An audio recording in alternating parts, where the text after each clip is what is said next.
All right, Chris Van Sickle here with Sheldon Newton. How you doing today, Sheldon? I'm good. How about yourself? I am well. Thank you for joining me. You guys, as a unit, as a defensive line, you guys are leading the nation in sacks. What does that mean to you guys? What does that say about your guys' group? That we put in a lot of work in the off season, especially teaming up with the back end, like working together. We don't get sacks unless they hold up coverage. So just working together, the front end and the back end together. Absolutely. Really been a big thing. And some of those guys in the back ends are coming up to get sacks as well. Oh, yeah. How's that work? Is that just creativity? Is that how's that make you feel as a defensive lineman? Those are supposed to be your sacks, right? Oh, no. Whatever helps the team win, man. It's fun seeing the little guys get sacks, too, because the little celebrations they do. It's fun.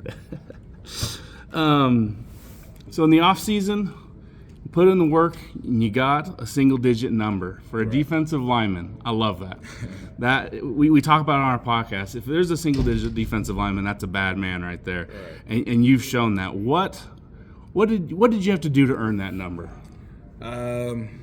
I had to work for it. I had to grind for it. I had to show what I could do, put in the work in the off season. I just talk about it, actually be about it. I had to change my body. I had to crush workouts, spring ball, and summer, and I was able to get it. I would say it's paying off so far. Yeah, definitely. You and Herbert Gums are just 1A, 1B. I mean, I wouldn't even say one's necessarily a starter. You guys are just in and out. What's that relationship like for you two? Are you guys friends? Is it a competition? That's my boy. Yeah, that's my boy Herb. That's a brother for life. We'll always be brothers for life. We just built the relationship since my time here. We always communicate with each other, built that chemistry up, and we just felt comfortable with each other. And you got a sack against Portland State. He backed it up with a sack against Wazoo. Right. Who's going to get the next one? Who do you? Hopefully it's him. You never know. Where do you think from last year, where you did see plenty of time, to this year, where you're just taking on this huge role? Where have you improved on the field? I would say I've improved mainly stopping the run and being able to get after the passer. As not too much last year, I couldn't really get after the passer. Just taking that next stuff and growing. Is that transformation of your body that you talked about, putting in the work? Is that what's helping you be a better pass rusher, you think? Oh, definitely shedded a couple pounds, some mobility with the strength and conditioning coaches. Yeah, they got me right in the off season. Definitely helping me move and feel a little better. That's awesome. Number 9. You wanted number 9. Why did you want number 9? It's just, like you said, big guy with a single-digit number, bring a little swag to the room, swag to the field, Absolutely. I played line myself, so I respect it. That's amazing. Ashton Jeanty has made this habit of scoring on the first play of the drive. Do you guys ever get to relax over on the sideline, or he's always ready to go because he can always turn it on? Yeah, I love that guy, man. He's unreal, though. He's unreal. Like, Deuce is crazy. If you were on the other side and you were gonna tackle him, which I'm sure you haven't got to very much in practice, right.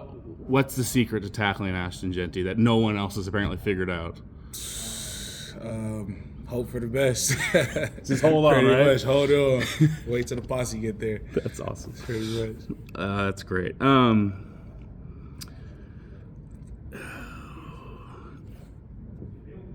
This defense last year, for our fan standpoint, probably didn't quite stack up to where it wanted to be.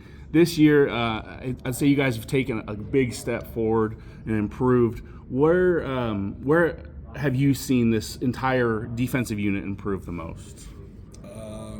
Definitely with having a lot of people coming back. We got a more veteran crew, and we just pay attention to the little things more this year than I say last year, and we just putting it all together and continue to grow.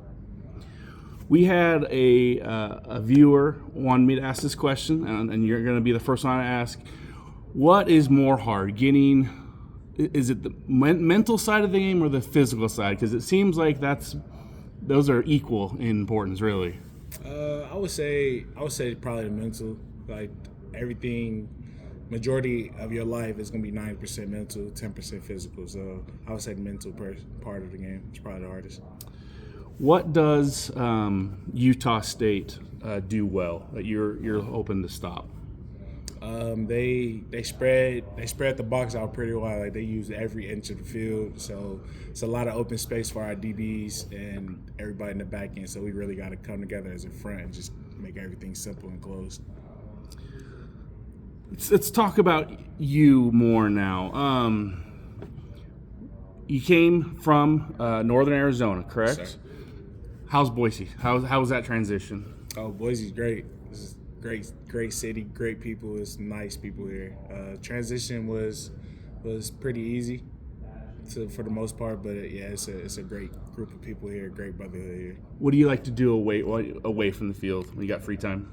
I like to play the game with my DT buddies and a little bit of deuce. We get on Warzone a little bit, but yeah, I like the game a little bit, chill, walk around. There's a lot of stuff to do in Boise. Absolutely. So that kind of leads in. Do you play NCAA football? Definitely. Yeah. So you're on there, obviously. Yeah. What's your best attribute right currently? I think it's my strength. Your strength? Yeah. What do you think should be boosted?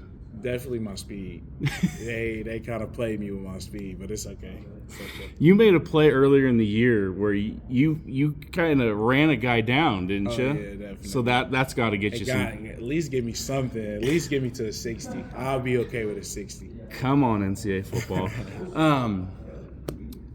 What's your favorite food spot in Boise?